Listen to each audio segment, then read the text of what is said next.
Bem-vindo ao Leadercast, um podcast para quem quer saber mais sobre liderança. Apresentação, Luciano Pires. Bom dia, boa tarde, boa noite, bem-vindo, bem-vinda a mais um Leadercast. Eu sou o Luciano Pires e trago a você um podcast que trata de liderança e empreendedorismo com gente que faz acontecer. Este não é um programa de entrevistas, não tem perguntas programadas nem roteiro definido. É um bate-papo com gente que faz acontecer. E é bate-papo mesmo, cara, informal e sem amarras, que vai para lugares onde nem eu nem meu convidado imaginam. Hoje converso com Nonô Figueiredo, piloto de competição com uma história de vitórias e sucesso e uma visão saborosa sobre nossa capacidade de julgamento e tomada de decisão. Muito bem, mais uma edição do nosso Leadercast. Hoje eu tenho uma entrevista bem interessante aqui, porque o cara que vem aqui está sempre com pressa. Aliás, eu acho que ele sofre de complexo de perseguição. Quando ele vai dormir, tem um monte de gente me perseguindo, cara, né? Mas vamos lá, aquelas 3 perguntas fundamentais do programa. Eu quero saber seu nome, sua idade e o que é que você faz. Bem, eu me chamo Flávio Pagano de Figueiredo. No meu meio as pessoas me conhecem como Nonô Figueiredo. Uhum. Eu tenho 44 anos de idade e eu sou piloto de competição, de carros de competição desde 1984. Desde 84? Desde 84. Cara, em que categorias você correu? Quando você começa, no automobilismo você começa muito cedo. Uhum. E a porta de entrada do automobilismo é o kart. Sempre o kart. É onde você aprende ali... É onde você é mordido por aquela paixão ou não. Uhum. É onde você aprende o que fazer ali atrás de um volante, como guiar numa pista. Você aprende os perigos, você começa a entender um pouco, muito cedo eu diria, que nem todo mundo é como aparenta ser, dentro de uma competição, começa a absorver aquele espírito de competição, muito cedo mesmo. E muito cedo é que idade? 11, 12 anos. Tá. E hoje, isso a gente está falando na década de 80. Atualmente, você vê nos campeonatos de kart que eu acompanho, com meninos e meninas de 5, 6, 7 anos de idade. O que para mim é muito, muito, muito cedo. Mas você vê crianças dessa idade que os pais colocam e veem nessas crianças o que eles, na verdade, muitas vezes gostariam que eles tivessem sido. Como sabe? Não é só no kart isso, né? Não é só na corrida. Talvez não, né? Em tudo, né? Não, mas é um negócio legal que você está falando, quer dizer, é uma escola fabulosa e não passa pela cabeça da gente que eu posso usar o kart não para que meu filho seja um corredor no futuro, mas para dar a ele uma aula de... Então eu vou prepará-lo para a vida através de um kart ou coisa assim, né? Eu acho que aí é o esporte em geral, sabe, Luciano? Eu acho que o esporte, o kart, o automobilismo realmente é uma baita escola, desde muito cedo. E meu pai correu, eu tenho mais 3 irmãos. Seu pai correu profissionalmente? Na década de 60, 70 não existia pilotos profissionais. Mas meu pai foi uma das pessoas que trouxe o kart para o Brasil na década de 60. Foi contemporâneo do Wilson, de vários nomes expoentes naquela época, do José Carlos Patti, que talvez tenha sido... O mais expoente mesmo foi o Emerson. Sim. Mas o Patti, meu pai, o Patti e o Wilson, que é o irmão do Emerson, são mais velhos do que o Emerson. O Emerson já é uma geração posterior ao meu pai. Só que até esse ano de 1982, 83... com 10, 11 anos de idade, apesar de eu ver muitos troféus em casa, assunto corrida, nunca me interessou. E aí, de repente, em 83, meu irmão começou a correr. Mais velho? Seu irmão mais velho? É, o segundo, né? Eu sou o terceiro. Tá. E aí, eu vi ele com o macacão em casa e eu tinha 11 anos de idade. Falei, também quero. E aí, meu irmão começou a correr em 83 e eu comecei a acompanhá-lo em 83. E toda corrida falando, pai, eu também quero. Meu pai foi me cozinhando, me enrolando, até que chegou no final de 83 para 84 e falou, não, você quer? Eu quero, então agora você pode correr. E eu lembro que a minha primeira corrida, larguei em último, cheguei em último, mas assim que acabou, a primeira pergunta que eu fiz pro meu pai foi se eu ia correr a segunda. E eu lembro disso como se fosse hoje mesmo, sabe? Aonde foi, quando, o lugar.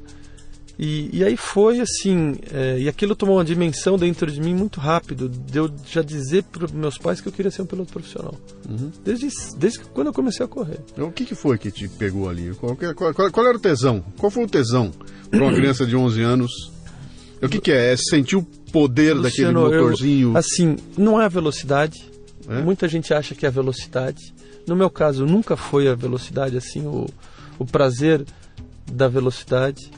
Eu acho que foi o desafio de querer ser o melhor, sabe?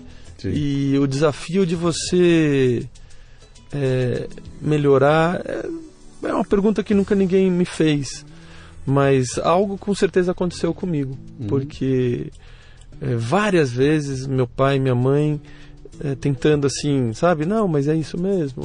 Por que você não faz outra coisa? Porque desde a cidade eu falava, não vou fazer faculdade. Vou terminar o colegial, vou morar fora, vou correr fora. Porque eu nunca entendia que eu fosse ter uma carreira profissional aqui no Brasil. Nem nunca quis, eu sempre quis me profissionalizar fora. Mas isso com que idade? Com 12, 13 anos de idade. Entendi. Mas você já conhecia o esquema? Você já sabia como é que era? Nada. Essa visão do que lá fora é que acontece, não aqui? Na verdade, quando você começa a correr de kart, o que você mira naquela época? Você mirava a Fórmula 1. Sim. Então eu já sabia com aquela idade que para eu correr de Fórmula 1, eu tinha que ir para fora do Brasil. Fora. Então por isso que eu falo que eu queria ir para fora. Não, que eu queria correr de Fórmula 1. Queria correr de Fórmula 1. E isso com 12, 13 anos de idade. E fui sustentando isso. Meus pais talvez achavam que isso em algum momento ia diminuir e tal. Não vou fazer faculdade, eu vou para fora, eu vou morar fora, não sei como, mas eu vou. E consegui, né? Consegui terminar o colegial, fui morar, ainda com a ajuda do meu pai, fui morar nos Estados Unidos correndo. E aí fui trilhando um caminho bem sinuoso. Muito cedo eu vi que eu não chegaria na Fórmula 1. Por quê? Por entender que eu não tinha uma estrutura para isso. Muito cedo eu percebi que para chegar na Fórmula 1 você tinha que ter uma estrutura, tinha que ter muito dinheiro. Eu não me via conseguindo isso. Eu estava sozinho em busca do meu objetivo de ser um piloto profissional. Quer dizer, o que te leva para a Fórmula 1 não é o teu talento como piloto, não é o fato de você ser um tremendo piloto que sozinho vai te levar para a Fórmula 1. Tem todo um networking em volta de você, você leva com você dinheiro, quer dizer, basicamente é talento aliado à tua capacidade de contribuir para a equipe com dinheiro que faz alguém chegar na Fórmula 1. É um negócio, Luciano, assim, e o único que está ali movido a paixão dentro desse negócio é o piloto. Então muito cedo eu entendi que, assim, pro dono de equipe de Fórmula 1, aquilo é um negócio. Pro dono da Fórmula 1 é um baita do negócio. Para todo mundo é um negócio. Pro piloto é só uma paixão. E por isso que muito piloto se dá mal. Muito piloto ultra talentoso, com muita capacidade, vai perceber que é um negócio muito tarde. Quando as oportunidades já passaram, e aí acaba.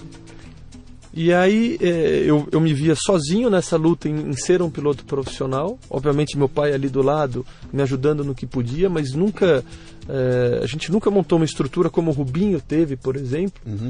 Como o Christian teve, pegando pessoas que eram ali que estavam ali junto comigo. E aí vieram outros depois, mas longe de ter essa estrutura voltada para que eu chegasse na Fórmula 1. Rubinho teve a estrutura, a família dele voltada. Então, me explica um pouquinho mais essa estrutura. O que é essa estrutura aí? Eu estou imaginando o seguinte, uma coisa é você... eu tenho contatos com grandes empresas que estão interessadas em me patrocinar, me botam dinheiro, eu consigo então ir galgando isso devagarinho com o apoio deles. Quanto mais eu venço, mais retorno eu dou, etc e tal. Mas além disso tem uma entourage, né? Tem um monte de gente em volta, quer dizer, você tem que ter um assessor de imprensa, tem que ter alguém que caminha por dentro dos membros da Fórmula 1, que vai lá, eu diria, seria como o teu manager, né? Seria quase que um empresário, né? Tudo como isso. É você ter, você ser o negócio principal daquela situação. E quem que está ao seu redor naquele início? É a tua família. Então, no caso, assim, o que precisaria ter acontecido é meu pai parar tudo o que ele fazia, falar, o Nonô vai chegar na Fórmula 1. E eu consigo, eu vou correr esse risco de abandonar o que eu tenho, Ou, no caso, se não tivesse nada, apostar todas as fichas em mim e fazer os negócios acontecer.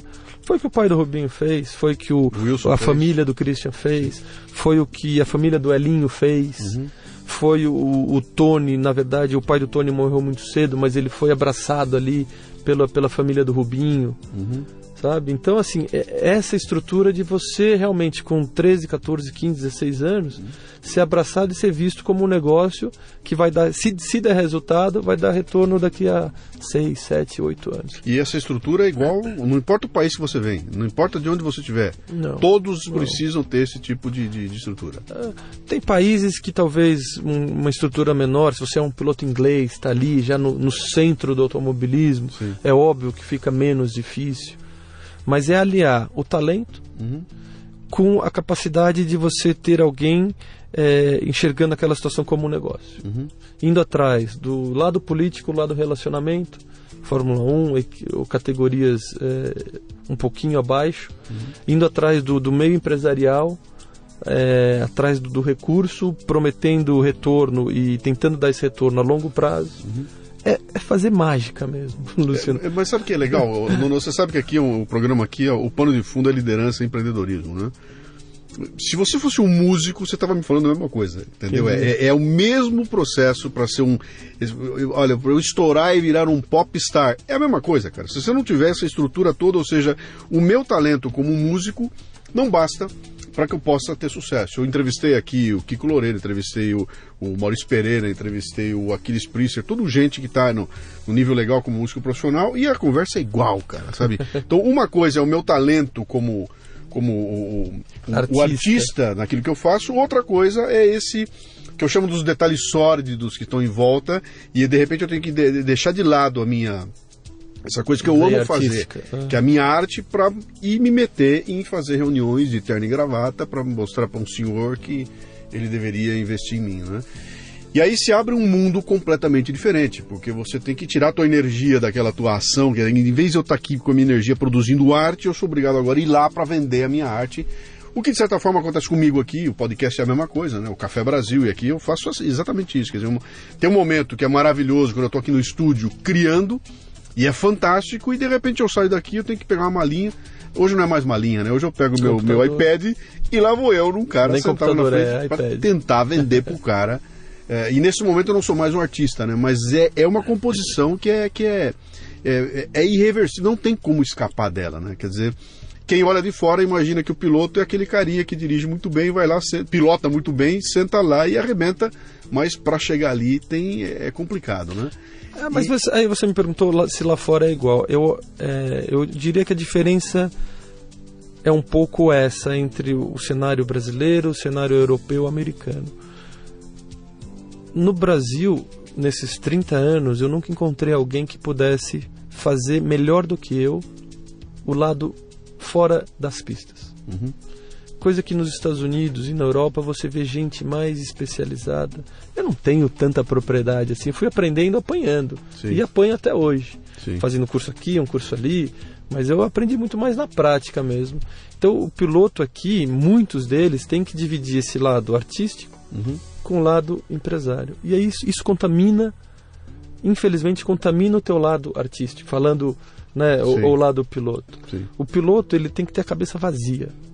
Ele tem que ser quase um atleta descartável para produzir o máximo que ele pode. Se ele tiver qualquer contaminação na cabeça dele, isso atrapalha. Que dentro de um cenário de corrida, você pode dizer que foi o carro, você pode dizer que foi um componente, você pode dizer que foi uma série de itens antes de chegar em você. Então essa contaminação por muitas vezes fica escondida, mas ela existe. Mas o ideal fosse que o piloto tivesse cabeça vazia. Eu sei. Na hora que fala larga, sim, vai, sem pensar em absolutamente nada. Até porque a tua margem para errar é nenhuma. Perfeito, você não tem nenhuma margem de erro. Até pela questão da segurança. Sim, sim. Não só pela questão da performance, que naquele momento você tem que ser o o melhor, mas pela questão da segurança também. Você não pode estar contaminado ao ponto de fazer uma besteira, de errar e comprometer a tua segurança. Deixa eu fazer um paralelo que você está falando para mim, até para quem está ouvindo a gente aqui, porque é legal a gente ver como as coisas são muito semelhantes, né? Eu sou palestrante profissional, então o meu principal ganho é fazer palestras. Eu faço palestras aí pelo Brasil afora aí há 20 anos já, né? E eu não vou dizer, não é que não tem segredo, eu domino a arte da palestra, sei fazer, é tranquilo, vou lá e faço, não tem problema, né? A plateia tem 100, 200 mil, não importa mais para mim, eu já entro lá e faço a palestra, né? E eu sempre chego 1 hora e meia antes para arrumar o equipamento, porque eu dependo demais, eu faço uma palestra com muita imagem, etc e tal. E não é raro eu chegar na hora da palestra, e a hora que eu chego lá eu vou botar o equipamento não roda, o cara não levou o cabo, a iluminação é uma merda, a tela é horrorosa, o som não funciona direito, e fica aquela puta tensão que me destrói, cara. E eu vou entrar em cena, e quando eu devia estar com a cabeça vazia, limpa para entrar em cena e arrebentar, e entregar 110% do que eu podia, eu não consigo, porque eu tô com o saco cheio, tô me pentelhando ali. A hora que eu vou entrar em cena, eu vou entrar completamente, eu vou levar um tempão para conseguir me tomar pé da situação, que é exatamente o que você está dizendo. Quer dizer, cara, aquele momento é sagrado. Eu me lembro daquela cena do Senna, né, quando ele morreu, né, que pegava atrás do carro com a mão ali, ou nos outros corridas, quando a câmera focava nele, ele estava parado fixo. Quer dizer, não só ele, vários pilotos fazem isso, né? O cara, o que esse cara tá fazendo? Bicho, ele tá voando fora, ele tá indo para outra dimensão, e naquele momento só vai existir aquele elemento único que passa a ser o carro e ele, né? Aquilo é uma coisa só, né? Mas isso que você falou é muito legal, Luciano, porque é muito difícil para as pessoas de fora entenderem em que dimensão o piloto fica antes da corrida. Porque é um misto de você querer ganhar, é um misto de você saber os riscos que você está correndo, é um misto, é uma concentração assim, que você está ali a, sei lá, 250 por hora, mais, e você consegue identificar tanta coisa, mas tanta coisa, que só num nível assim muito alto de concentração você conseguiria fazer.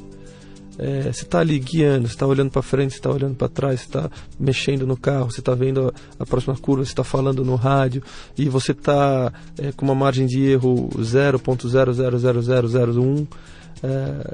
É incrível como o piloto consegue fazer muita coisa ao mesmo tempo num nível de exigência muito alto, e só com muita concentração.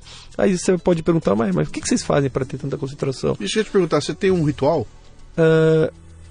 Acho que cada piloto desenvolveu um ritual, sabe? Mas o que eu quero te dizer é que às vezes você olha para um piloto e parece que ele está ali ou triste, ou chateado, ou de cara amarrada, mas na verdade ele está num estado de concentração antes da corrida, assim. Antes da corrida ele já está naquele estado. Ele não entra naquele estado quando é dada a largada. Aquilo vai aumentando conforme os dias da corrida vão se aproximando. Então, o ritual, assim, não, eu acho que você, o piloto, ele é piloto 24 horas por dia. Então eu estou aqui hoje conversando com você e tem corrida esse domingo, eu estou pensando na corrida.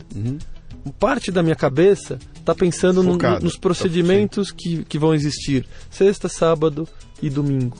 Então parte da minha cabeça está assim. Aí isso vai se aproximando, mais parte da minha cabeça vai pensando nisso e menos parte está preocupada com as outras coisas.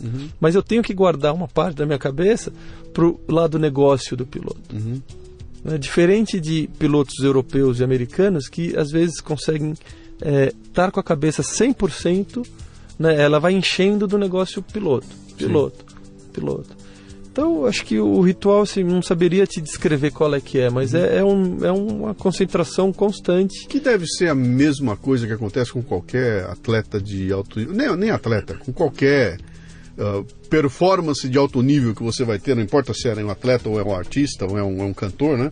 Imagino que o lutador de MMA que vai disputar o título deve ser a mesma coisa, cara. Só tem um fator que me chama muita atenção em corrida, que acho que aumenta, talvez no MMA também seja assim, que nós temos poucas oportunidades para mostrar a nossa performance. Sim. Então, mais um ingrediente que soma para aumentar aquela situação de pressão, de concentração. No caso de um campeonato de Stock Car, você tem 12 corridas. Por mais que você trabalhe o ano inteiro, você tem 12 momentos, ou no caso do Marcas, 8, Sim. que você está ali e tem que performar. Não é que você não performar hoje, amanhã tem outra oportunidade. Não tem. Sim.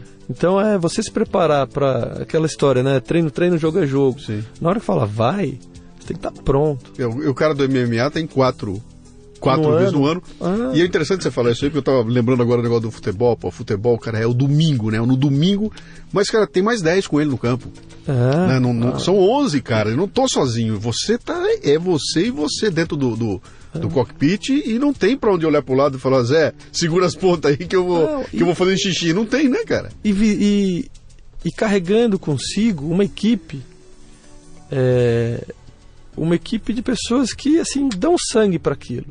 E esse lado equipe é interessante também, sabe? Como o piloto desenvolve em determinadas situações, em determinadas equipes, uma ligação maior do que com a própria família. Imagino. Uma ligação assim de, não, você cuida da minha vida.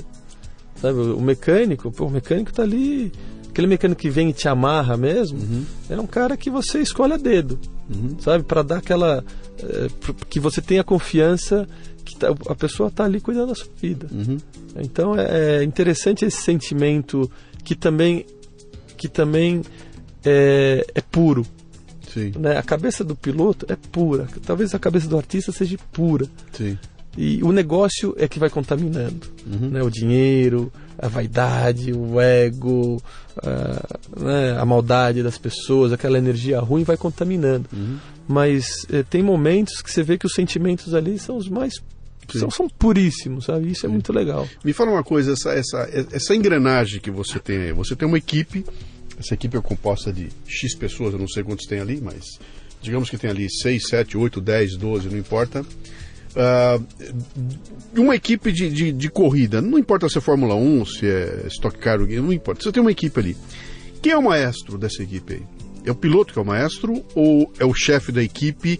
Quem é o maestro, que é o cara responsável por fazer essa engrenagem funcionar para que cada um possa dar o melhor de si?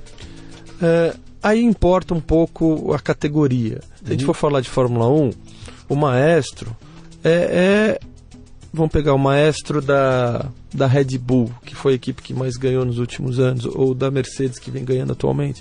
É o Christian Horner da Red Bull, que é o responsável é o líder, é o que vai comandar os engenheiros, os subengenheiros, os pilotos, os mecânicos, os motoristas do caminhão. Ele é o líder. Na Mercedes é o Toto Wolff.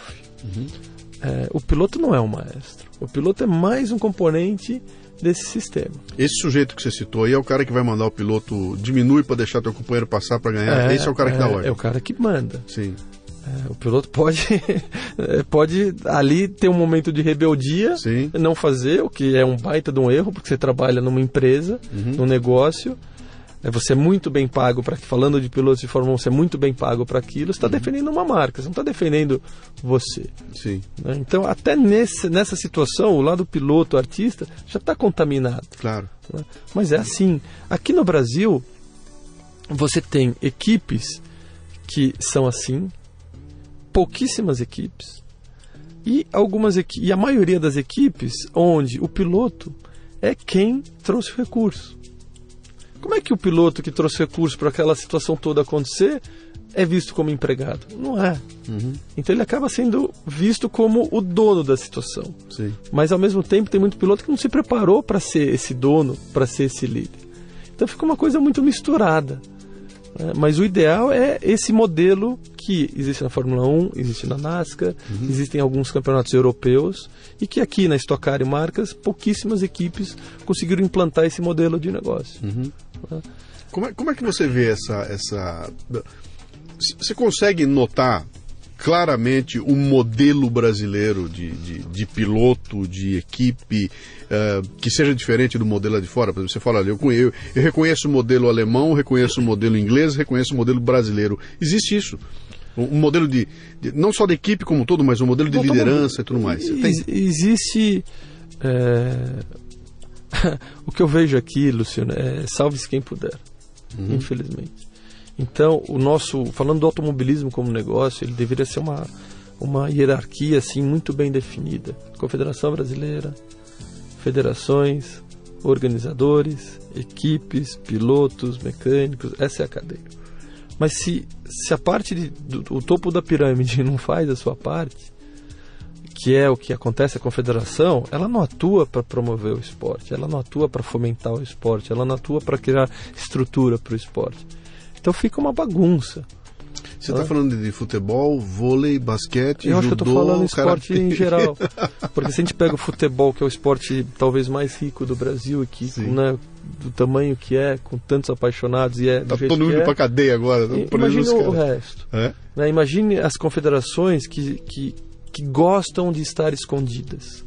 Uma CBF da vida, ela não consegue se esconder. Sim.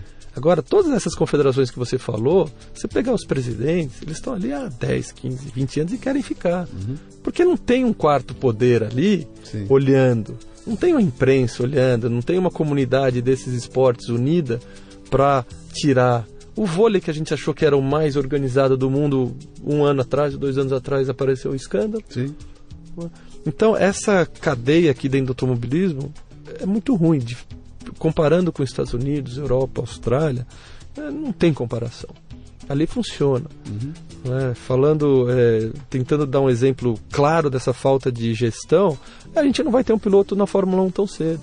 Os pilotos da Fórmula 1 que aparecem são iniciativas totalmente individuais. Não tem um planejamento do órgão principal do automobilismo brasileiro. Não, vamos produzir um piloto para a Fórmula 1. Quer dizer, o piloto brasileiro tem um adversário a mais. Além, se o piloto lá de fora tem que combater 3, 4 adversários, o brasileiro tem um 5º adversário, que é lutar contra essa desestruturação interna aqui. Sem dúvida. Eu tenho que brigar com isso e depois ir lá ganhar a corrida. O piloto aqui é um herói, na verdade, assim como talvez várias pessoas que optaram em fazer suas vidas dentro do esporte aqui no Brasil. Eu me considero um cara muito privilegiado, muito mesmo, de ter escolhido algo que eu me apaixonei muito cedo e ter tido êxito no meu negócio durante todos esses anos. Eu sei o quanto é difícil fazer o que eu fiz. O sucesso, como é que a gente mede o sucesso como piloto? Títulos, eu tive meus títulos, tive minha fase boa, consegui combinar a fase de piloto de ponta, que eu me considero, com o lado negócio, conseguir fazer as duas coisas caminharem, o que é muito difícil. Tem muito piloto que às vezes só se dedica ao lado piloto, e quando vai ver, o lado negócio não existe, e aí o negócio como um todo morre, ou vice-versa, se o piloto só se dedicar ao lado negócio e não tiver resultado, também morre. Então eu consegui equilibrar a situação para viver disso, e vivo ainda disso, e quero viver por muito tempo ainda. Mas é muito difícil. Você pergunta, Nono, consegue fazer tudo de novo? Dá para fazer tudo igual? Fala, não dá para fazer tudo igual, porque as coisas mudam. As pessoas dentro das empresas mudam, outros esportes nascem. A gente vê uma tendência por um esporte mais radical, por um esporte que polua menos. Sim. O automobilismo é poluidor, o automobilismo contamina o ambiente. Sim. Então você vender um esporte assim, mas ao mesmo tempo é um esporte que traz muita inovação, que traz muita tecnologia, traz um glamour, traz uma paixão que consegue dar para a marca que está dentro desse ambiente tudo isso que eu acabei de te falar. Uma exposição legal, né? Exposição, emoção. Então, mas realmente o piloto tem que enxergar isso como um negócio desde muito cedo. Se ele for movido somente ao lado artístico, ele não vai conseguir dar sequência. Deixa eu voltar agora, lá atrás, quero pegar você jovem lá atrás, começando o teu negócio, indo lá para fora, etc e tal. Você entra na pista e perde. Perde uma, perde duas, perde 3, perde 4, perde 5 e de repente ganha uma. E aí perde a próxima e perde a outra e perde a outra. Como é que você lidava? Como é que você aprendeu a lidar com essa coisa da derrota, cara? Dei o melhor de mim, tá tudo bem, vou levar e perdi, cara. Culpa minha, culpa do cara que ganhou, ele é melhor que eu sou um bosta. Como é que você lida com essa... Como é que você aprendeu a lidar com isso? Olha, é um ponto... Não quero não quero Nonô hoje, eu quero Nonô lá, no Lecão lá. Eu nunca me senti um derrotado. Nunca, desde o início, assim. Eu nunca pensei no que eu perdi, e sempre, assim, é verdadeiro isso. São coisas que eu nunca pensei. Estou pensando agora que você me fez a pergunta. Sim. Mas eu nunca vi nenhum resultado que não fosse o primeiro lugar como uma derrota. Eu via como derrota e vejo como derrota corridas que eu sei que eu não fui bem comigo, que eu, por algum motivo, eu desanimei, ou eu relaxei, ou eu perdi a concentração. Isso, eu saio daí derrotado quando isso acontece. Mas eu chegar em segundo, terceiro, quinto, 10º, 20º, em nenhum momento eu saio derrotado. Eu sempre olhei para frente. Não, se eu cheguei em 20º, então o que aconteceu que eu cheguei em 20º? Isso nunca abalou minha confiança. Eu comecei muito cedo no kart e logo muito cedo eu tive resultados que foram talvez moldando a minha confiança como piloto. Muito cedo. Fui campeão brasileiro de kart em 1986, fui campeão paulista em 1985.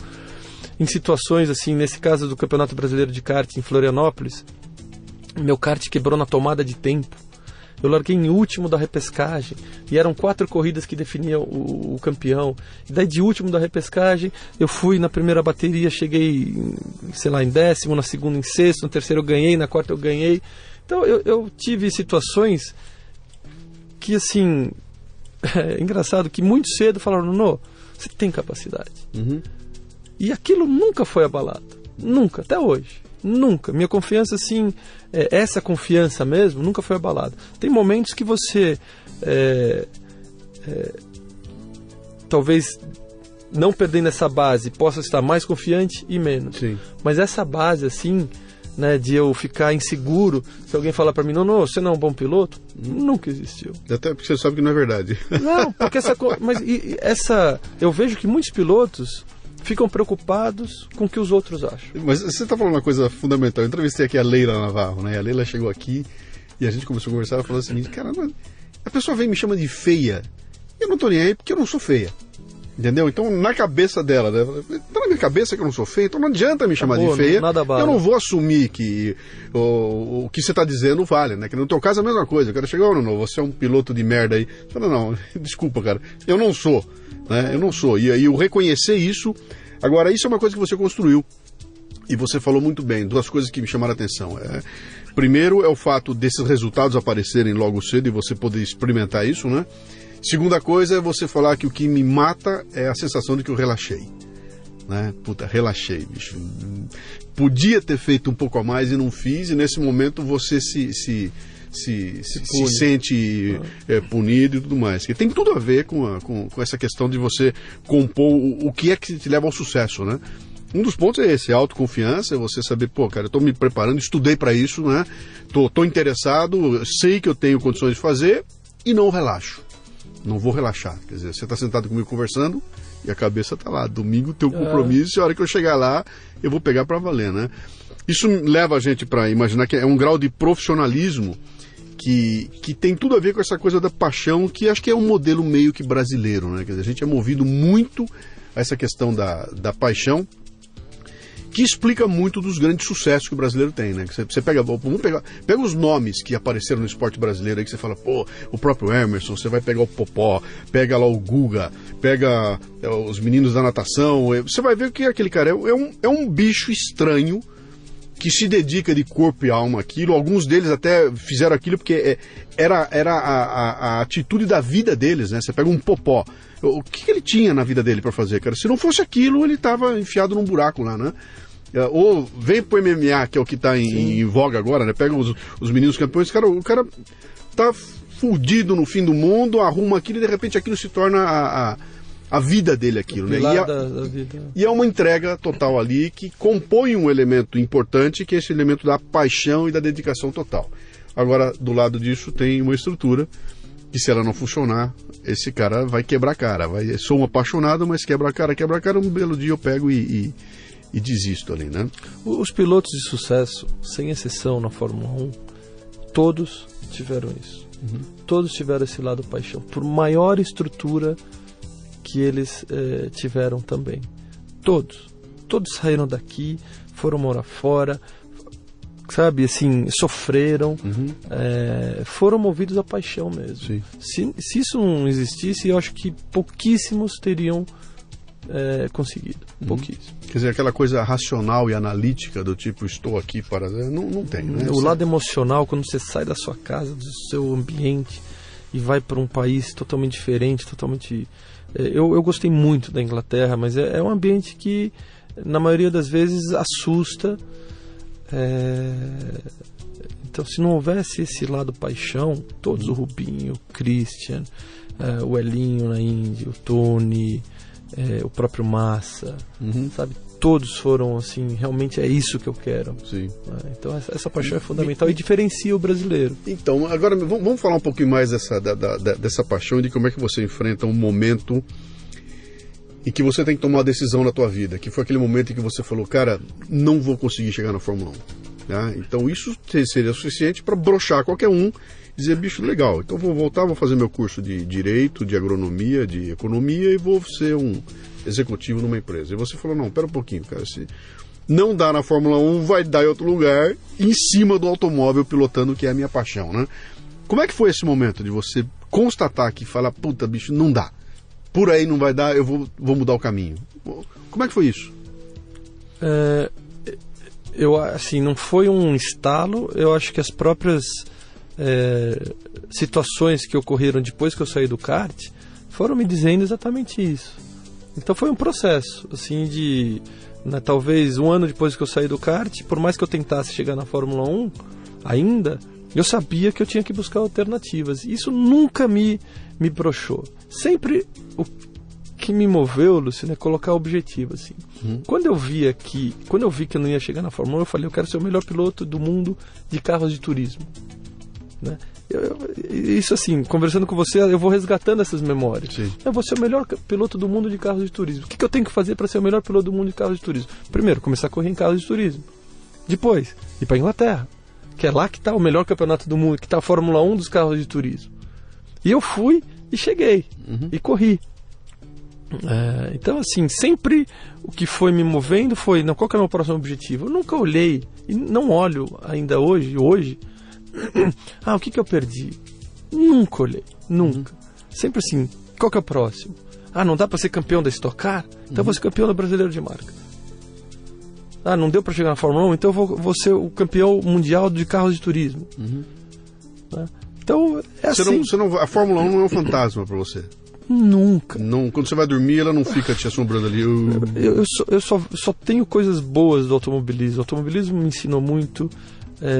Me sustenta minha família, faço aquilo que sou apaixonado, não me contamino pelo lado que talvez muitas pessoas eu vejo gostam do automobilismo, o lado do glamour, o lado do dinheiro, entre aspas, ali, mulher bonita, sabe aquela confusão toda que todo mundo vê na televisão e fala, puta, que deve ser lindo, maravilhoso estar vestido de piloto. Nunca me contaminou isso.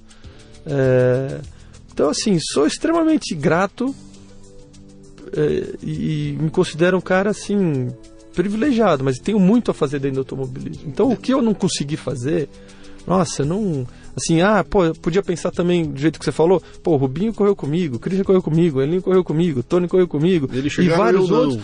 O Elinho foi 5 vezes campeão da Indy, o Rubinho, correu 20 anos de Fórmula 1. Muito pelo contrário, assim, sabe? Dizer que eu não gostaria de ter feito isso é mentira, é óbvio que eu gostaria, mas não tenho nenhum sentimento ruim, assim, sabe? Considero o Rubinho um herói, sabe? Vir de onde ele veio, fazer o que ele fez. Então, eu queria vamos guardar o Rubinho para daqui a pouquinho. Peraí, deixa eu pegar um negócio antes de a gente chegar aqui. Você está falando uma coisa que para mim é fundamental e tem tudo a ver com o espírito desse programa aqui, né? A sociedade, ela valoriza algumas coisas, a imprensa especialmente valoriza coisas. Então, por exemplo, alguém que está nos ouvindo aqui que vai começar seu próprio negócio, vou fazer a minha startup, né? Onde é que eu vou me mirar? Eu vou me mirar naqueles exemplos que aparecem no TEDx, no TED, que aparece na imprensa, que aparece na capa da Veja, da Exame, e aqueles caras que o cara criou uma startup e hoje ele fatura 3 bilhões. O outro criou um aplicativo e vendeu o aplicativo por 5 bilhões. Os caras estão com o rabo cheio de ganhar dinheiro, são bilionários, onde põe a mão eles conseguem. É isso que eu quero. Eu monto minha startup e não viro um bilionário. Eu viro um cara normal, comum, estou ganhando meu dinheirinho, estou me sustentando e imagino que aquilo que é sucesso e o que eu estou fazendo não é, né? E sem me lembrar que a maioria absoluta das startups não vai fazer bilhão, não vai chegar no pódio em primeiro lugar, não vai ser o campeão da Fórmula 1, mas pode se dar muito bem no negócio menor, né?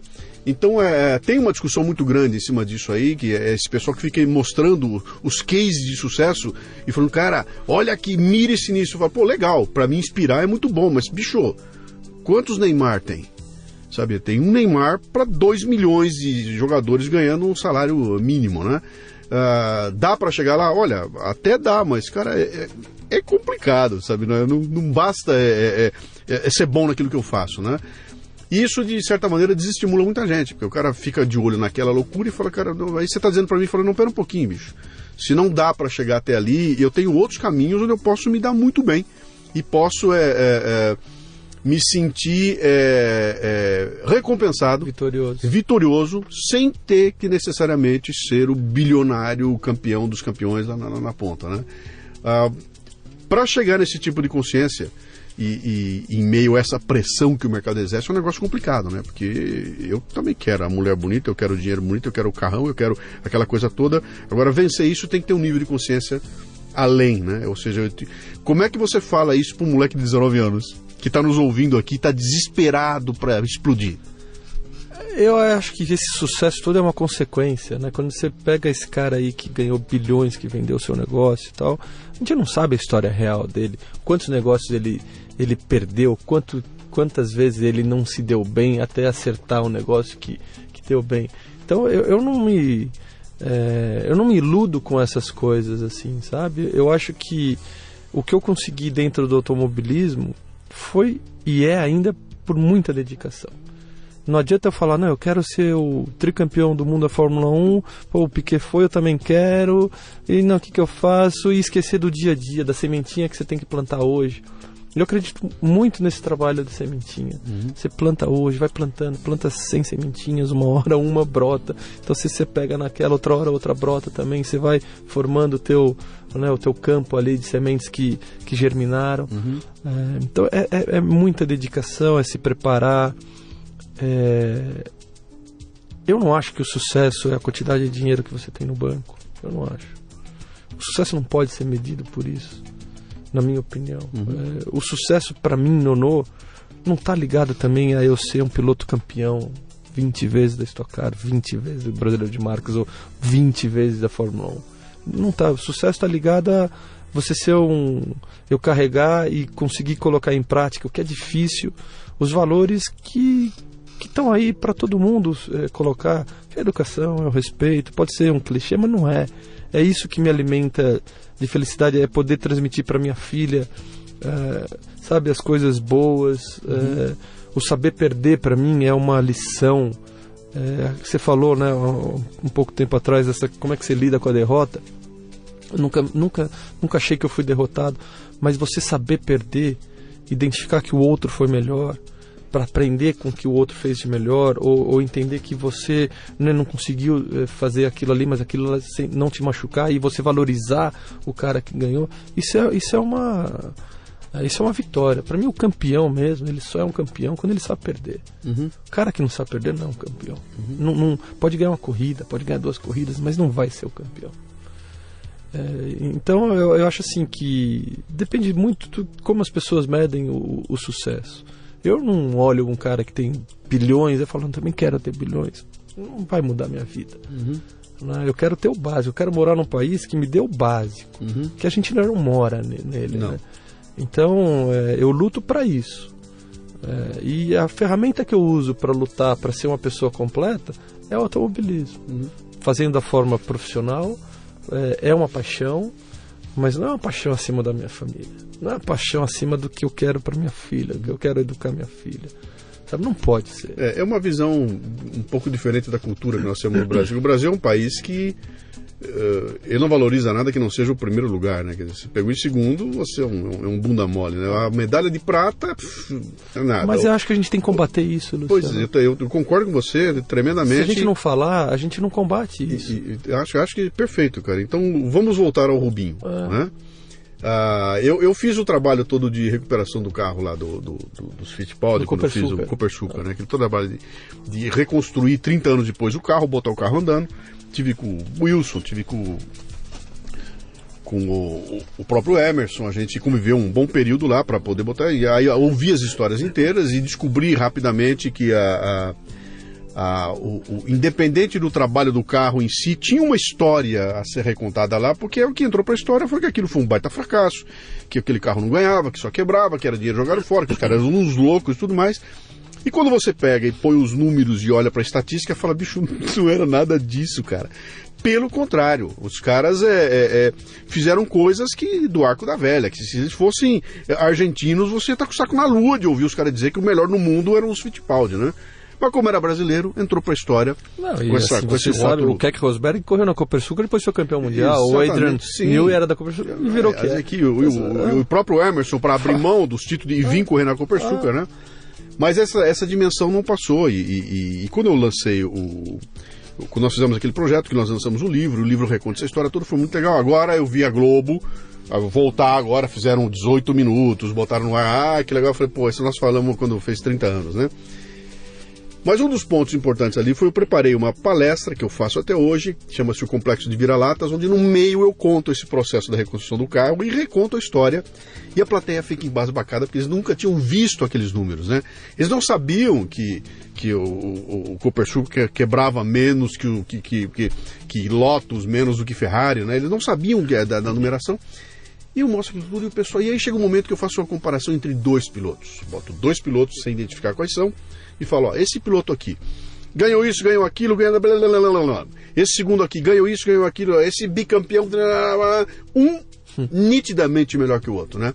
Quem são os dois? E aí eu vou pro menos bom, eu boto lá, esse aqui é o Gilles Villeneuve, que é um ícone da Fórmula 1, que é o segundo colocado. E esse primeiro colocado é o Rubens Barrichello. E aí a plateia, o Rubens Barrichello, que é tratado como o Rubinho pé de chinelo, que é o cara que não ganha, etc e tal, papá. Que só um brasileiro pode ter na cabeça a ideia de que uma equipe como a Ferrari, que investe 500 milhões de dólares por ano na equipe, vai contratar um cara ruim para ser o segundo piloto da equipe. Vai chegar com um cara meia boca e vai botar... Cara, nesse nível de negócio não se brinca com isso, cara. Você não vai trazer um cara que é meio bom para ser o segundo piloto. Você tem que trazer um cara para ser o ganhador, né? Então há qualidades ali que a gente não reconhece, pra gente só perde e vira motivo de piada, né? E você agora há pouco falou assim, o Rubinho é herói. Me fala. O Rubinho, ele morava perto de Interlagos. A família dele tinha um depósito de construção pequeno. O pai, a mãe, o Rubinho e uma irmã. E começou a correr de kart em 83, um ano antes do que eu. Naquele ano que eu acompanhava meu irmão. Uhum. E aí eu comecei em 84, a gente ficou ali, né? Você tem 12, 13 anos, você fica amigo de todo mundo ali, você tá ali, né? E aí o Rubinho, né? Eu via naquela situação que a família toda, realmente já naquela época, vivia em função do Rubinho. Vivia em função dele. Vivia em função dele conseguir correr de kart. Né? E aí ele foi, assim, muito talentoso. Foi várias vezes campeão brasileiro, aí foi para a Europa, ganhou tudo que podia ter ganho, tudo na Europa. Fórmula Opel, Fórmula 3, Fórmula 3000. Fórmula 3000 ele não foi campeão, mas assim, Fórmula Opel, Fórmula 3, campeão europeu, campeão inglês. Aí chegou na Fórmula 1 pela Jordan, destruindo todo mundo, né? Chegou causando aquele impacto que pouquíssimos pilotos causaram. Um Senna causou, um Schumacher causou, e vários outros que foram campeões não causaram. Villeneuve não causou, Damon Hill não causou, Hackney não causou, Button não causou, o Alonso causou, ou seja, assim, estou medindo o Rubinho com esses caras assim, que são, né, expoentes ao último na Fórmula 1. E aí foi lá na Jordan, depois foi para Stewart, aí depois ficou as 10 temporadas, não sei quantas temporadas na Ferrari. E um piloto que fica quase 20 anos na Fórmula 1 é exatamente o que você falou. Não tem por onde não ser um piloto vitorioso. E conhecendo a capacidade dele técnica anterior a ele chegar na Fórmula 1, então o Rubinho realmente, assim, do nada fez o que ele fez.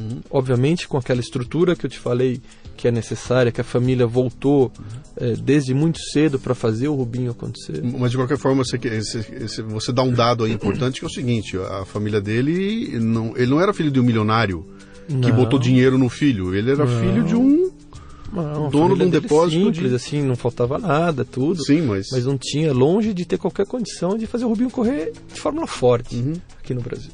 Sim. Então, assim, estou muito a cavaleiro porque eu conheço o Rubinho desde essa época. Para falar isso, fez o sucesso que fez na Fórmula 1. Agora, talento não faltou para o Rubinho ser campeão do mundo de Fórmula 1. Para mim faltou não se sentir talvez tão derrotado. Por mais que ele tenha atingido todo esse sucesso, ele mesmo colaborou para que essa imagem aparecesse aqui no Brasil. Eu nunca ouvi ele se vendendo como, não, eu tô aqui, tô na Ferrari, cheguei em segundo, o que vocês querem? Faltou arrogância para ele. Faltou, sabe, bater com o pé na porta. Isso que eu tô dizendo, muito bonzinho, muito bonzinho. A arrogância, eu não sei se pode ser usada, mas faltou uma confiança maior. A confiança que ele tem como piloto, eu não via ele se expressando para as pessoas. Sim. Então, para mim, faltou isso. Sim. Faltou não ter talvez esse complexo aí de sabe? De superioridade mesmo. Cara, eu sou, mais eu e etc e tal. E não dá para dizer que ele não confiava nele, que ele não tivesse autoconfiança. Não, o lado piloto, até hoje, o lado piloto dele de autoconfiança, são poucos que tem. Ele corre hoje de Stock Car, foi campeão de Stock Car ano passado. Sim. Mas eu nunca enxerguei nele um cara assim que fora falava, não, eu sou tô aqui. Então, você está me trazendo um componente interessante, que é aquela história, cara. Se você é honesto, mas não parece honesto, você não é honesto aos olhos do público. Se você é competente e não parece competente, você não é competente aos olhos do público, né? Ou seja, não basta você ser bom naquilo que você faz. Você tem que verbalizar isso e dizer pra todo mundo, cara, sou mais eu, e bater no peito. Sou vice-campeão do mundo de Fórmula 1. Que é outra coisa que o brasileiro detesta, cara. O cara tá se achando, né? O brasileiro odeia isso. Se ele vê alguém falando, subiu na cabeça, virou o rei da cocada preta. Se eu chegar aqui e falar o seguinte, eu sou muito bom fazendo podcast, tá? Porra, o cara tá se achando, quem disse que ele é proibido você dizer que é bom. E aí acaba acontecendo esse tipo de coisa. Quer dizer, se não sou eu a me valorizar, cara, e até chegar pra você, bicho, pode vir que eu me garanto, quem é que vai fazer isso por mim, né? E no caso dele, me parece que é uma moto niveladora que passou em cima dele, cara, porque ele acaba virou um rótulo, cara. Mas pra mim foi culpa dele. Não foi só culpa dessa cultura brasileira. Sim. Eu considero ele em parte culpado dele não ter uma percepção muito melhor, uma percepção de herói mesmo. E chamado pra briga, sabe? Chamado pra briga. Pessoal, o que vocês querem? Eu tô aqui, sou vice-campeão do mundo 2 vezes, ganhei tantas coisas na Ferrari, corri tantas vezes. Sim. Qual outro piloto brasileiro correu na Ferrari? Quem? Explicar mesmo, ensinar as pessoas a época diferente. O Senna foi o Senna, o Piquet foi o Piquet, o Emerson foi o Emerson. A que momento é outro? E talvez até de admitir a superioridade do Schumacher. Sim. Sabe? E isso não é demérito. Né? E combater um pouco o que a gente falou, que o segundo é um primeiro perdedor. Ele nunca combateu. Ele foi o símbolo de que o segundo é o primeiro perdedor. Sim. E não é. O Schumacher nasce um a cada 100 anos. Sim. Pelé acho que não vai nascer outro. Acho que assim, a geração dele foi a geração do Schumacher. Então, mas o Rubinho é um cara assim que merece tudo que tem, tecnicamente. Vou chamar a atenção aqui, quer dizer, quem está falando agora é um piloto vitorioso, com 20 e tantos anos de carreira, um cara que correu no mundo inteiro, que conheceu alguns dos melhores pilotos do mundo, que estuda o assunto e conhece o assunto. continua. Fala do Rubinho, esse final que você está falando agora. O Rubinho, assim, ele tem que ser considerado... Não dá para botar ele no mesmo nível do Senna, porque o Senna foi tricampeão do mundo, mas de capacidade técnica, o Rubinho tem o mesmo nível. Agora, capacidade para administrar a situação, ele não teve. Mas foram épocas diferentes também. Sim. Mas, assim, o Rubinho voltou para o Brasil, foi campeão da Stock Car. A Stock Car tem um nível técnico, assim, fantástico. A Stock Car não perde de nível técnico de piloto e equipe para nenhuma categoria do mundo de carros de turismo. Mas, de novo, a gente está no Brasil, fica escondido. Sim. Né? Você fala DTM alemã, DTM. Você fala V8 australiano, V8 australiano. Fala Stock Car, Stock Car. Stock Car é uma baita categoria que a gente, né, não consegue mostrar em função de uma série em função dessa desorganização do automobilismo, o potencial que ela tem de negócio e de esporte. E foi ali que você acabou... quando você volta ao Brasil, para a Stock Car, é isso? E ali você constrói uma carreira... eu comecei em carros de turismo em 1992. Quando eu falei, vou ser o melhor piloto do mundo em carros de turismo, o que eu preciso fazer? Eu preciso primeiro me reestruturar. Aí eu voltei para o Brasil e corri num campeonato que nasceu em 1992, que chamou Fórmula Fiat. E o presidente da Fiat na época falou que o campeão, o piloto mais novo, bem colocado, ganharia uma temporada na Fórmula 3 italiana. Falei, é lá que eu vou estar. Meu sonho de Fórmula 1 não morreu. Eu vou ser campeão da Fórmula 1 e vou correr na Itália.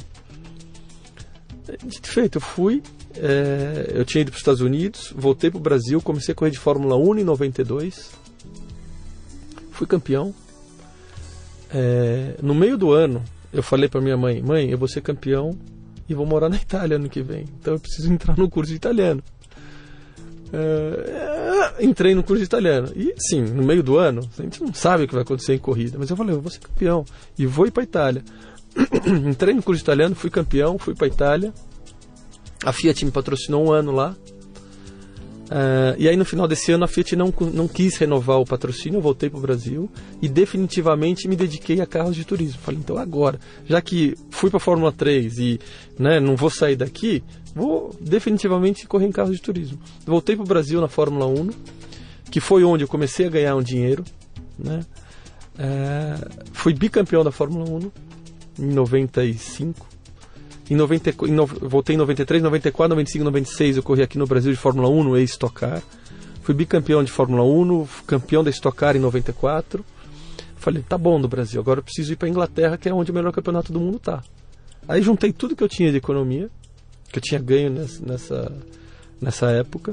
Fui para a Inglaterra em janeiro de 97 pesquisar quais eram as equipes de uma categoria abaixo da principal do mundo. Aí fui lá em janeiro, pesquisei, acertei tudo sozinho. Acertei com uma equipe, e aí em fevereiro mudei para lá, mirando o quê? Mirando o melhor campeonato do mundo de carros de turismo, que era o Super Turismo inglês. E eu corri numa divisão abaixo. Aí no primeiro ano eu fui quarto colocado nesse campeonato, em 97, e fiz 3 testes para correr no Super Turismo inglês, pela Ford, GM e Peugeot. Só que eu não consegui correr nesse campeonato em 98, eu fiz mais uma temporada do campeonato que eu estava, fui vice-campeão inglês em 98, e corri 2 provas do Super Turismo inglês, convidado pela Vauxhall, que é a GM inglesa, porque numa das corridas o piloto oficial se acidentou. E a GM foi lá e me chamou. E aquilo foi assim um sonho realizado. Eu falei, eu vou correr no... Eu queria ser o campeão do melhor campeonato do mundo de carros de turismo. Não fui. Então, qual que é o próximo passo? Correr. Então a GM me convidou para correr na Fórmula 1 do turismo. Eu peguei lá e fui. Então aquilo para mim foi algo assim do tipo, você queria, você fez, trabalhou e conseguiu. Não consegui dar continuidade, porque o automobilismo é cíclico. Eu cheguei próximo a esse campeonato no final do ciclo dele. As montadoras saindo e tal. Eu cheguei na hora errada. Mas cheguei, consegui, abri a porta e entrei. Não consegui ficar. Mas aquilo foi um sonho realizado. E aí em 99 eu voltei para o Brasil para correr pela equipe da BMW no Campeonato Sul-Americano de Superturismo. E aí em 2000 eu voltei para a Stock Car nessa nova fase da Stock Car, que ela se reinventou comercialmente, promocionalmente, tecnicamente, que foi essa fase Globo, que nasceu em 2000 e está até hoje. Então eu fui um dos poucos pilotos, talvez o único até então, de ter participado do início dessa fase até agora. Né? De 2000 a 2014 fiquei na Stock Car, onde eu realmente me desenvolvi como profissional fora da pista. Sempre atuei fora da pista, mas foi na Stock Car foi a Stock Car que proporcionou que eu me desenvolvesse mais, criasse vários relacionamentos, entendesse mais do negócio e ficasse tanto tempo. Fiquei 15 temporadas aí até o ano passado. E agora, cara? Um piloto maduro, 44 anos, já ganhou, já é reconhecido, etc e tal. Como é que você vê? O que é que vem pela frente? Acho que minha fase de piloto, Luciano, ela está no final. Ano passado eu decidi parar de correr de Stock Car e estabelecer uma equipe. Eu estabeleci uma equipe em 2015 no Campeonato Brasileiro de Marcas, que é uma outra categoria aqui do Brasil, uma categoria que tem uma ligação com as montadoras bastante forte, com a GM, com a Toyota, com a Honda, com a Renault e com a Ford. Vai virar cartola? Não, ser dono de equipe não é ser cartola. Cartola seria ser presidente da CBA. Olha aí, cara. Olha aí. E eu acho que a CBA precisa ter pessoas que vivenciaram tudo dentro do automobilismo. Dentro da CBA não pode ter gente que sabe muito pouco. Né? Hoje a CBA é uma estrutura muito pouco desenvolvida, com gente muito pouco comprometida com o futuro do automobilismo. Mas o meu objetivo foi em 2015 estabelecer uma equipe no Campeonato Brasileiro de Marcas. A minha equipe é uma equipe oficial GM. Os 2 carros da equipe são Chevrolet Cruze. Eu corro em um dos carros, até porque eu entendi que eu correndo essa equipe se desenvolveria mais rápido. O outro piloto é um piloto bem novo que chama Guilherme Salas, tem 21 anos. Como equipe, nós estamos em 2º colocado de campeonatos de equipe, e eu como piloto estou em 3º colocado, a 1 ponto do 2º, com chance de ser campeão, faltando 2 corridas. Então assim, foi um ano bastante vitorioso para um negócio que nasceu em 2014. O meu futuro está ligado muito mais à equipe do que como piloto. Né? Os últimos 30 anos foram Nono piloto, os próximos 30 anos Nono equipe. Quero ter uma equipe que seja referência técnica, comercialmente, promocionalmente, de atitude, de comportamento. Miro mesmo esse cenário para minha equipe. Sou bastante exigente, assim, sabe? Vou seguir essa linha, né, o mais próximo que eu conseguir dela. Basicamente é isso, assim, esse é o meu momento atual. Me vejo ligado dentro do automobilismo para sempre. Atuo diretamente com o organizador da Stock Car, que é a Vicar, assim, colaborando um pouco com a minha experiência na área de segurança. Colaboro com a CBA também nessa questão da segurança.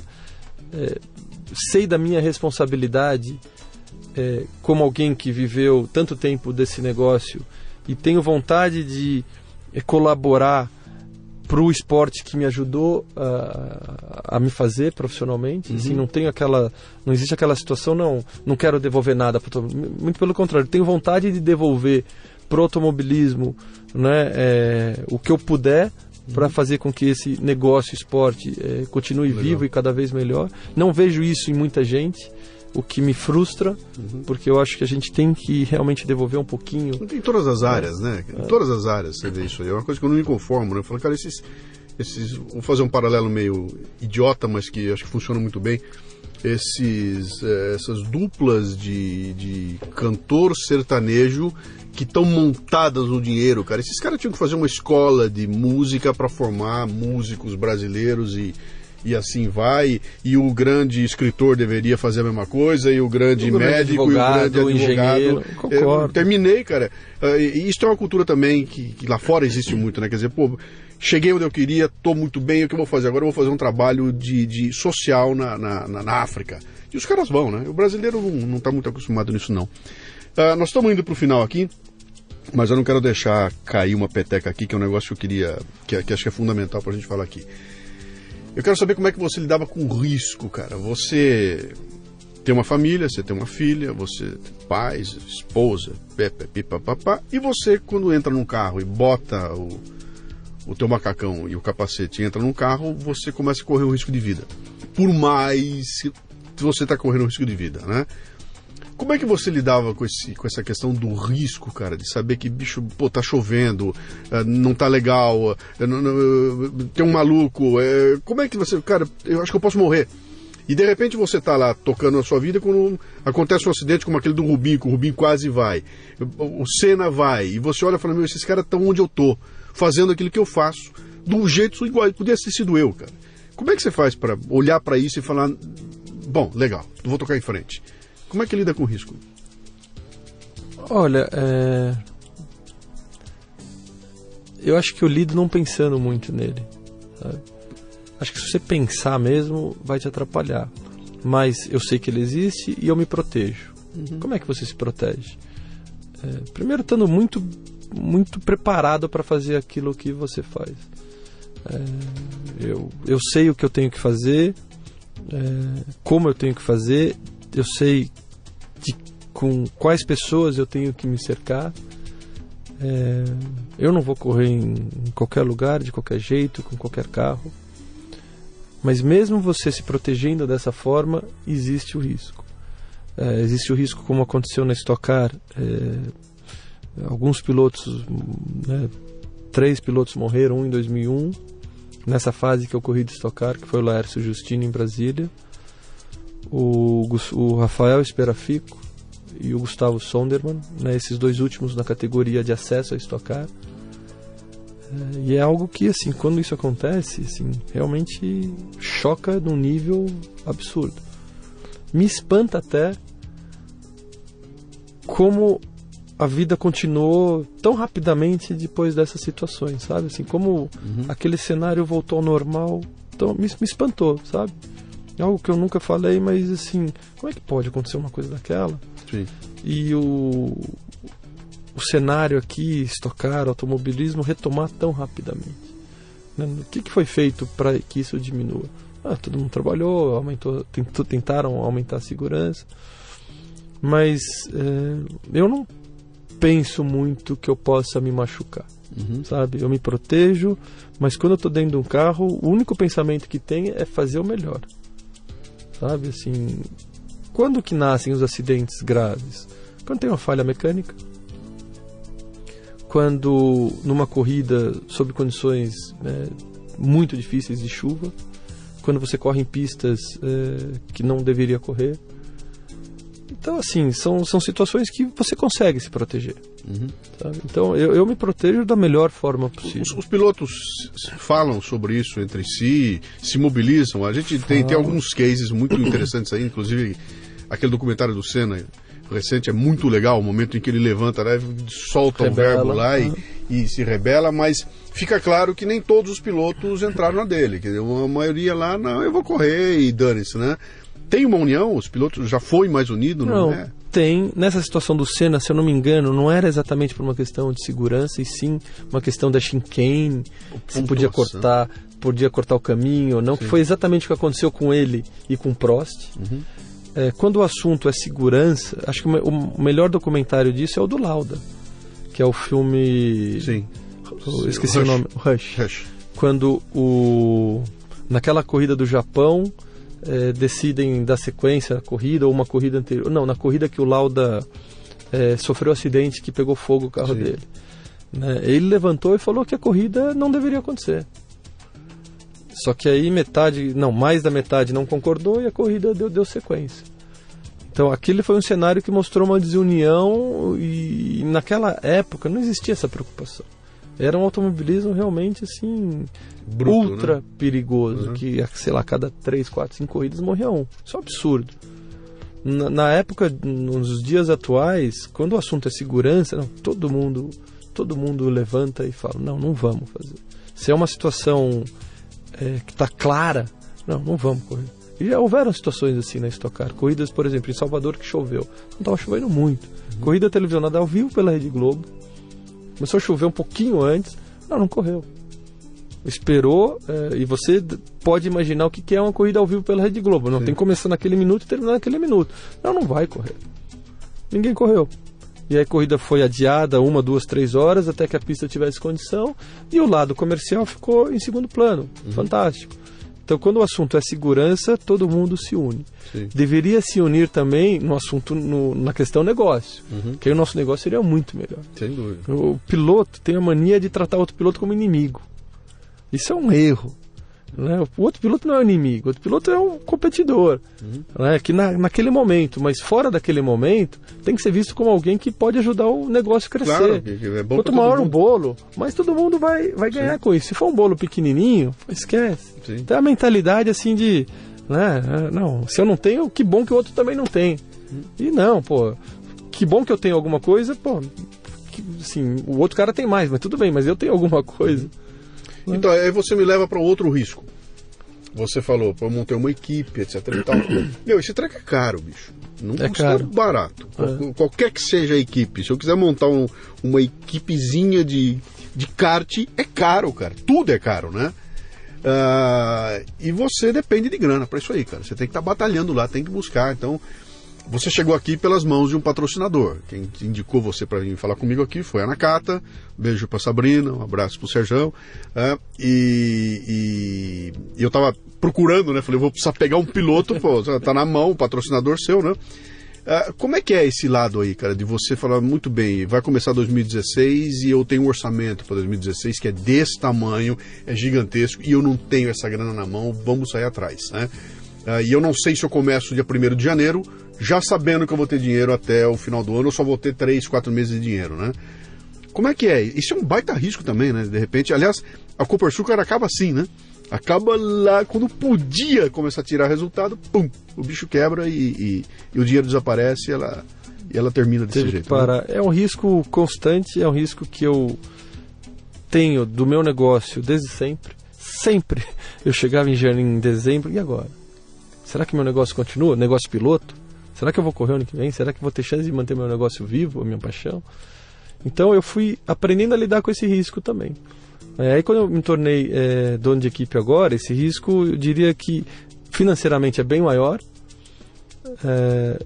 mas eu não penso que não vai dar certo. Eu nunca penso que não vai dar certo. Mas eu também não fico parado só achando que não vai dar certo. Eu vou lá e trabalho. Né, faço várias reuniões por mês. Se eu estou em janeiro, eu já estava pensando em 2016. Eu não posso pensar em 2016 em dezembro. Se eu fizer isso, eu não tenho 2016. Sim. Então eu estou pensando em 2016 já há muito tempo. A partir do momento que meu negócio nasceu e eu sabia que ele iria acontecer o negócio em 2015, minha cabeça já mudou para 2016. Então eu vejo automobilismo e trabalho como um negócio 100%. Se não houver um planejamento, eu estou morto. Se eu não seguir à risca esse planejamento, obviamente sempre com uma variável aqui, uma variável ali, né, esquece. Você mencionou a Sabrina, o Sérgio, eles depositaram em mim assim, uma confiança gigante esse ano. E é algo assim que eu me dedico todo dia para mostrar, né, para a empresa que valeu a pena, de várias formas, não somente nos finais de semana de corrida, mas no dia a dia, com várias ações. Sim. Ações de relacionamento, ações de venda, campanhas, exposições do carro, a presença do piloto.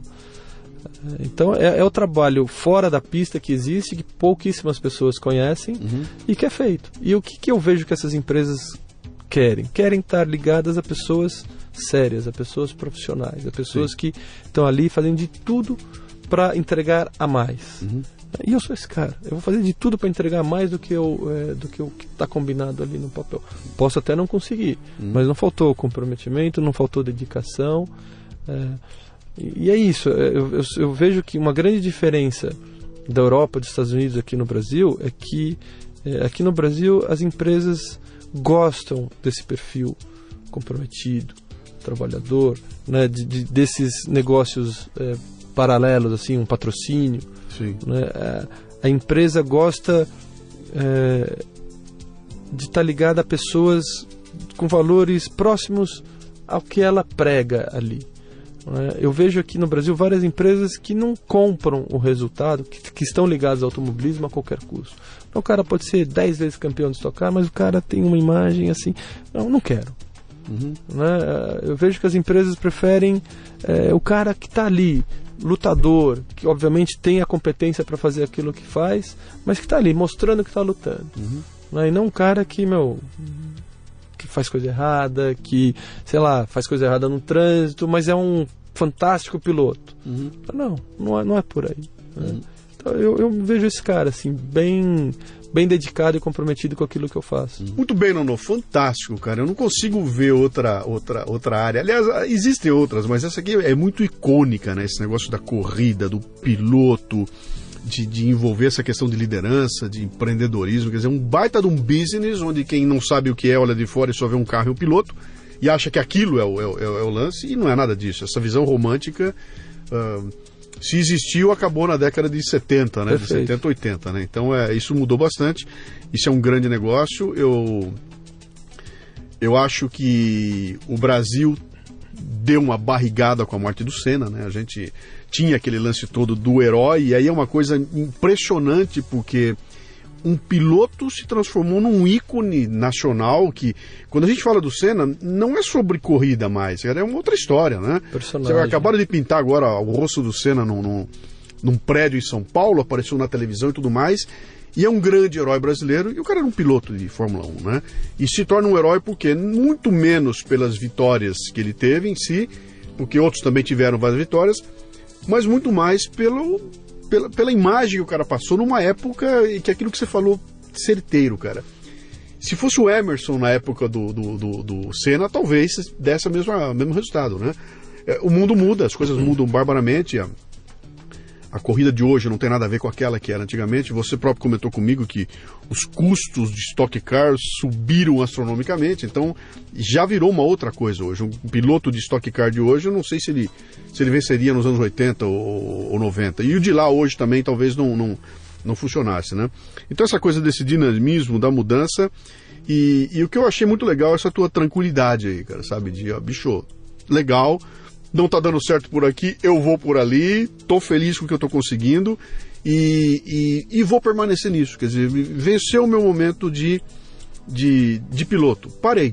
Não sou mais o piloto, não vou ser mais o cara no holofote com glamour, mas eu vou fazer a coisa acontecer de outro lado, usando a tua experiência. Então, cara, parabéns pela visão aí. Eu não te conhecia pessoalmente aí, achei muito legal essa tua visão. Acho que para quem está ouvindo para a gente aqui é uma lição fantástica, e espero que você tenha muito mais vitórias, muito mais títulos pela frente aí, ou como dono da equipe, ou ainda ganhe o campeonato esse ano, por favor. Obrigado, Luciano, eu agradeço a oportunidade mesmo. Eu acho muito legal poder falar do meu negócio.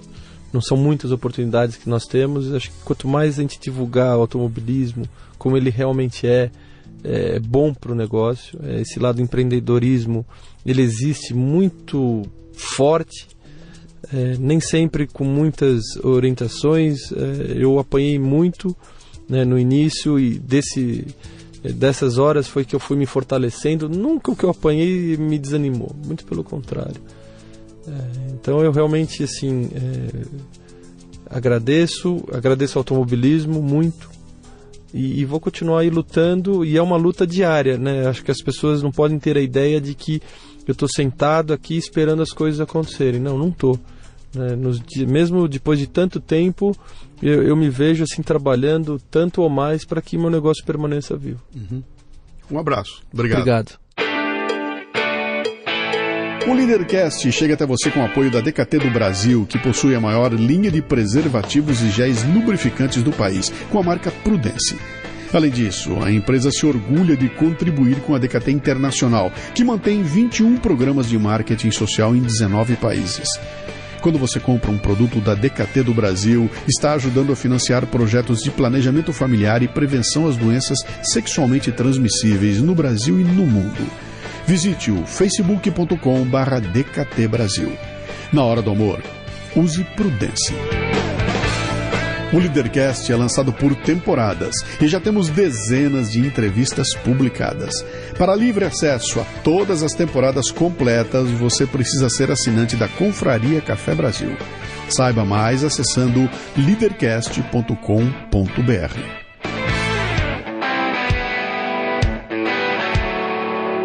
Você ouviu o Leadercast com Luciano Pires. Mais uma isca intelectual do Café Brasil. Acompanhe os programas pelo portal cafebrasil.com.br.